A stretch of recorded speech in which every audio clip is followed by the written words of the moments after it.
Good evening friends, welcome back to channel stock to radar. आज कई दिनों बाद एक हम वीडियो लेके आ रहा हूँ मैं। उसका नाम है चार्ट पैटर्न। जिस टॉपिक पे हम डिस्कस करेंगे चार्ट पैटर्न। आपने आई थिंक उससे पहले वाला वीडियो देखा होगा, ट्रेंड लाइन के ऊपर हमने वीडियो बनाया था। एक्चुअली आपको जो भी वीडियो देखनी है, अगर आपको टेक्निकल एनालिसिस अच्छे से सीखनी है तो आपको ये सीरीज से देखने पड़ेंगे। आप रैंडमली अगर आप वीडियोस देखेंगे तो आप इतने अच्छे से इसको सीख नहीं पाएंगे। आपको अगर सेंटेंस बनाना सीखना है तो आपको ए टू जेड तक सीखना पड़ेगा। आप बीच से सीखेंगे तो आप अच्छे से नहीं सीख पाएंगे। इसलिए मैं आपसे पहले रिक्वेस्ट करूंगा कि जो भी वीडियो आप देखें स्टार्टिंग से देखें, एक एक करके देखें। हमारी एक पूरी प्लेलिस्ट है, टेक्निकल चार्ट कैसे सीखें, उसमें आप स्टार्टिंग से एक एक वीडियो देखें ताकि आप अच्छे से सीख पाएँ। तो चार्ट पैटर्न का ये जो वीडियो है, इसके अंदर हम चार्ट पैटर्न के बारे में जानेंगे, चार्ट पैटर्न क्यों बनते हैं उसके बारे में जानेंगे, चार्ट पैटर्न कितने प्रकार के होते हैं उसके बारे में जानेंगे। तो ये सीरीज हमारी आगे ऐसे ही चलने वाली है फ्रेंड्स। आप टेक्निकल एनालिसिस अच्छे से सीख सकते हैं इसके थ्रू। तो चार्ट पैटर्न क्या होते हैं, अगर मैं बताऊं फ्रेंड्स, जब आप कोई चार्ट देखते हैं किसी स्टॉक का या किसी इंडेक्स का, तो उसमें कुछ पैटर्न इमर्ज होते हैं। उन पैटर्न्स को, उन रेंज को हम चार्ट पैटर्न कहते हैं। वो ग्राफिकल रिप्रेजेंटेशन होती है फ्रेंड्स प्राइस की चार्ट्स के अंदर, जो एक रिकॉग्नाइजेबल पैटर्न की तरह दिखती है, एक शेप की तरह दिखती है। और उस शेप का एक एक्चुअली मीनिंग होता है, वो हमें कुछ बताना चाहता है। तो ये ट्रेंड लाइन और कर्व का हम यूज करते हैं उनको आइडेंटिफाई करने के लिए, उनको ड्रॉ करने के लिए चार्ट के लिए। तो चार्ट पैटर्न एक्चुअली जो बनते हैं वो buying and supply selling pressure होता है जो बुल्स और बियर्स का, वो विजुअल फॉर्मेट में हमें दिखता है चार्ट पैटर्न के रूप में। तो ये चार्ट पैटर्न एक्चुअली कुछ सिग्निफाई करते हैं, उसके थ्रू हम ट्रेड ट्रेड ले सकते हैं, अपना रिस्क रिवॉर्ड देख सकते हैं, एक रेजिस्टेंस और सपोर्ट स्टॉप लॉस जान सकते हैं। तो ये काफी इंपॉर्टेंट टॉपिक है टेक्निकल एनालिसिस का, और इसको आपको अच्छे से जानना बहुत जरूरी है। तो जैसे कि मैंने बताया, ये ग्राफिकल रिप्रेजेंटेशन होता है प्राइस का चार्ट्स के अंदर, जिसमें हमें पता चलता है कि आने वाला जो ट्रेंड है या जो ट्रेंड है एग्जिस्टिंग, वो क्या है, कंटिन्यू करेगा या रिवर्स करेगा। तो चार्ट पैटर्न में क्यों बनते हैं मैंने आपको बताया, क्योंकि बिहेवियर और साइकोलॉजी जो होती है मार्केट पार्टिसिपेंट्स की, वो बनी रहती है, कभी चेंज नहीं होती। और ये हिस्टोरिकली प्रूव्ड है कि इमोशंस जो होते हैं कभी भी चेंज नहीं होते, वो हमेशा मार्केट में बने रहते हैं। आपने देखा होगा कि मार्केट के अंदर बहुत तरह के पार्टिसिपेंट्स होंगे। कोई इंजीनियर भी होता है, कोई डॉक्टर होता है, कोई लेमैन होता है, कोई प्रोफेशनल होता है, कोई बिजनेसमैन होता है। तो सबकी साइकोलॉजी अलग अलग होती है। तो जब वो साइकोलॉजी कंबाइन होती है तो कुछ पैटर्न का रूप लेती है, वही पैटर्न हमें कुछ ना कुछ सिग्निफाई करते हैं। और ये हिस्टोरिकली चलता जा रहा है। आप अगर 100 साल 150 साल का चार्ट देखेंगे, 150 साल का फॉर्मेट देखेंगे, तो ये हमेशा से काम करते रहे हैं। चाहे आप यूएस मार्केट में देखें, क्योंकि हमारा इंडियन मार्केट तो इतना पुराना नहीं है, तो यूएस मार्केट 150 साल 100 साल पुराना है, उसमें भी ये पैटर्न काम किया है। तो इन पैटर्न को जानना हमारे लिए काफी अहमियत रखता है। तो जो ये डिमांड एंड सप्लाई फोर्स होता है, वो इन चार्ट का पैटर्न को शेप देते हैं। तो अब हम जानते हैं कि क्या क्या सिग्निफिकेंस हो सकते हैं चार्ट पैटर्न के, क्यों हमें इन्हें जानना जरूरी है। तो ये हमें एक सिग्नल देते हैं कि ट्रेंड का रिवर्सल होने वाला है या फिर ट्रेंड कंटिन्यू रहने वाला है। तो इससे हमें काफ़ी एक आइडिया मिल जाता है कि जो ट्रेंड चल रहा है वो रिवर्स होगा या कंटिन्यू रहेगा। ये हमें एक एक्स्ट्रा एज प्रोवाइड करता है कि हमें ट्रेड लेना चाहिए या ट्रेड में हम एंट्री कर सकते हैं। हमें एक्चुअली ये बाइंग सिग्नल की तरह ये हमें वर्क करता है, हमें एक बाइंग सिग्नल देता है। चार्ट पैटर्न के थ्रू हम, जैसे मैंने पहले भी बताया, कि स्टॉप लॉस को जनरेट कर सकते हैं, हम एक टारगेट को जनरेट कर सकते हैं। तो हमें पता चल जाता है कि रिस्क रिवॉर्ड हमें कितना मिल रहा है। जैसे कि मैंने अपने पहले वाले वीडियो में बताया कि हमें ऐसा कोई भी ट्रेड नहीं लेना चाहिए जिसमें रिस्क रिवॉर्ड 1:2 से कम हो। तो इससे हमें एक आइडिया मिल जाता है कि हमें ये ट्रेड लेना बेनिफिशियल होगा या नहीं होगा।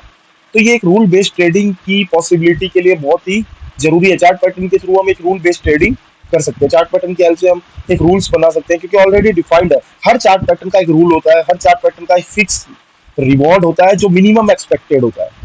ये नहीं कि उतना ही आएगा उसके बाद नहीं आएगा, उससे ऊपर भी टारगेट आ सकता है, बट एक मिनिमम एक्सपेक्टेड टारगेट हमें पता होता है कि स्टॉप लॉस डिसाइड होता है। तो हम एक फिक्स रिस्क रिवॉर्ड के तहत हम इसमें काम कर सकते हैं, एक रूल बेस्ड हम इसमें वर्क कर सकते हैं। तो चार्ट पैटर्न कई टाइप्स के होते हैं। बेसिकली हम टू टाइप्स के चार्ट पैटर्न नॉर्मली देखते हैं।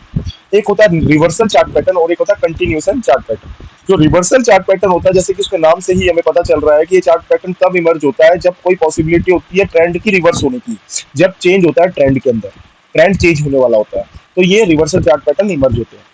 जैसे कि हमने एक वीडियो बनाया था डाउ थ्योरी, अगर आपने वो वीडियो नहीं देखा है तो आप उसको देखें, मैं अपने वीडियो के डिस्क्रिप्शन बॉक्स में उसे डाल दूंगा।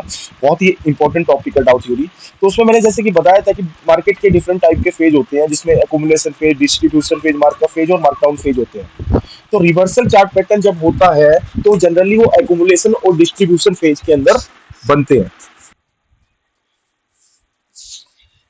जैसा कि हमने डाउ थ्योरी में पढ़ा था कि ट्रेंड तब तक इंटैक्ट रहता है जब तक कि कोई रिवर्सल डेफिनेटिव सिग्नल ना मिल जाए कि ट्रेंड में चेंज हो चुका है। तो ये चार्ट पैटर्न हमें कंफर्मेशन प्रोवाइड करते हैं कि एक डेफिनेटिव सिग्नल मिल चुका है ट्रेंड में रिवर्सल का। तो मैंने जैसे बताया है कि ये reversal chart pattern basically accumulation phase में देते हैं और डिस्ट्रीब्यूशन फेज में दिखाई देते हैं। तो रिवर्सल चार्ट पैटर्न भी दो प्रकार के, तो टू टाइप के होते हैं, बुलिश रिवर्सल चार्ट पैटर्न और बियरिश रिवर्सल चार्ट पैटर्न। जो बुलिश रिवर्सल चार्ट पैटर्न है वो मेनली आपको एकुमुलेशन फेज में दिखाई देते हैं। जैसे कि मेरे आपको पता होगा कि एकुमुलेशन फेज वो होता है जब एक डाउन ट्रेंड खत्म होता है, एक डाउन ट्रेंड चलता रहता है, उसके बाद वो एक पॉज लेता है, एक रेस्ट करता है और एक फेज आता है जहाँ पे स्मार्ट मनी अपना पैसा इन्वेस्ट करना शुरू करते हैं। तो वो एक एकुमुलेशन फेज बनता है। तो उस एकुमुलेशन फेज में आपको बुलिश रिवर्सल चार्ट पैटर्न दिखाई देंगे और फिर एक अप ट्रेंड की जर्नी स्टार्ट होती है। तो बुलिश रिवर्सल चार्ट पैटर्न कौन कौन से होते हैं? बुलिश रिवर्सल चार्ट पैटर्न भी मैनी टाइप के होते हैं, जैसे कि एक inverse head and shoulder pattern है, डबल बॉटम पैटर्न है, ट्रिपल बॉटम पैटर्न है। इन पैटर्न्स को हम आने वाली अपनी क्लासेस में एक एक करके समझेंगे।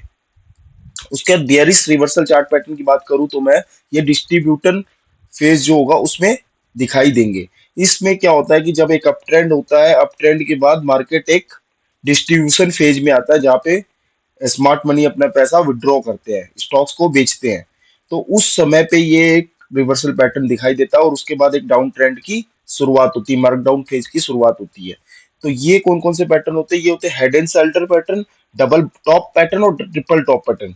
जैसे कि हमने बुलिश रिवर्सल में inverse head and shoulder pattern देखा था, इसमें हेड एंड शोल्डर पैटर्न होता है।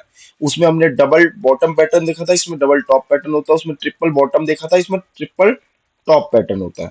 तो ये बियरिश रिवर्सल चार्ट पैटर्न है। उसके बाद continuation chart pattern. Continuation chart pattern क्या होता है? जब एक ट्रेंड चल रहा होता है और वो एक पॉज लेता है, उसके बाद उसी डायरेक्शन में अगर स्टॉक या मार्केट मूव करता है तो वो कंटिन्यूशन चार्ट पैटर्न बनाता है। जैसे कोई भी अगर मान लो रनर है तो कंटिन्यू वो रन नहीं कर सकता, वो रन करता है, उसके बाद एक पॉज लेता है, रेस्ट करता है, उसके बाद फिर से वो रन रन स्टार्ट करता है। तो वो एक जो पॉज है वो एक तरह का पैटर्न की तरह काम करता है, वो एक कंटिन्यूशन चार्ट पैटर्न हुआ। अगर वो रिवर्स हो जाता तो रिवर्सल चार्ट पैटर्न कहलाएगा, अगर उसी डायरेक्शन में मूव करता तो कंटिन्यूशन चार्ट पैटर्न कहलाएगा। तो कंटिन्यूशन चार्ट पैटर्न भी टू टाइप के होते हैं, बुलिश कंटिन्यूशन चार्ट पैटर्न और bearish continuation chart pattern. Bullish और बेयरिश कंटिन्यूशन चार्ट पैटर्न वो मार्कअप फेज और मार्क डाउन फेज में दिखाई देंगे। बुलिश कंटिन्यूशन पैटर्न दिखाएगा दिखाएगा आपको मार्कअप फेज में, और बेयरिश कंटिन्यूशन चार्ट पैटर्न दिखाई देगा आपको मार्क डाउन फेज में। तो बुलिश कंटिन्यूशन चार्ट पैटर्न जो होता है वो भी कई प्रकार के होते हैं, जैसे कि बुलिश फ्लैग पैटर्न है, ट्रायंगल पैटर्न है, वेज है, कप एंड हैंडल है। ऐसे ही बियरिश चार्ट पैटर्न भी बियरिश फ्लैग होगा, ट्रायंगल होगा। तो इसको हमें एक एक करके आने वाली क्लास में कॉन्सेप्ट को समझेंगे। जैसे कि ये आपको डायग्राम में दिखाई दे रहा है कि एक्यूमुलेशन फेज होता है। एक्यूमुलेशन फेज में हमें कौन सा पैटर्न दिखाई देता है? यहाँ पे हमें रिवर्सल चार्ट पैटर्न दिखाई देते हैं, बुलिश रिवर्सल चार्ट पैटर्न। उसके बाद मार्कअप फेज आता है। मार्कअप फेज में जो ये रिकुमुलेशन होगा इसमें हमें कंटिन्यूशन चार्ट पैटर्न दिखाई देंगे, बुलिश कंटिन्यूशन चार्ट पैटर्न। उसके बाद डिस्ट्रीब्यूशन फेज में हमें रिवर्सल बियरिश चार्ट पैटर्न दिखाई देंगे, बियरिश रिवर्सल चार्ट पैटर्न। उसके बाद मार्क डाउन फेज आएगा, उसमें हमें कंटिन्यूशन चार्ट पैटर्न दिखाएंगे, बियरिश कंटिन्यूशन चार्ट पैटर्न। तो इसको आप समझे कि कहाँ पे कौन सी साइकिल चल रही है, कहाँ पे कौन सा पैटर्न बन रहा है। उसके हिसाब से अगर आप ट्रेड लेंगे तो आपकी ट्रेड की विनिंग प्रोबेबिलिटी बहुत ज्यादा एनहेंस हो जाएगी, बहुत ज्यादा बढ़ जाएगी। तो आज का टॉपिक हम यहीं तक रखेंगे। अगले क्लासेज में हम एक एक पैटर्न को लेंगे और उसको हम उसके क्राइटेरिया को समझने की कोशिश करेंगे, उसके रूल्स को समझने की कोशिश करेंगे, उसके टारगेट और स्टॉप लॉस को जानने की कोशिश करेंगे और चार्ट्स में उसके एग्जांपल्स भी हम देखेंगे। तो आज की क्लास यहीं तक रहेगी friends. Thank you very much. I think आपको कुछ ना कुछ इसमें अगर बेनिफिट हुआ है, तो प्लीज लाइक एंड सब्सक्राइब करें चैनल को। Thank you friends.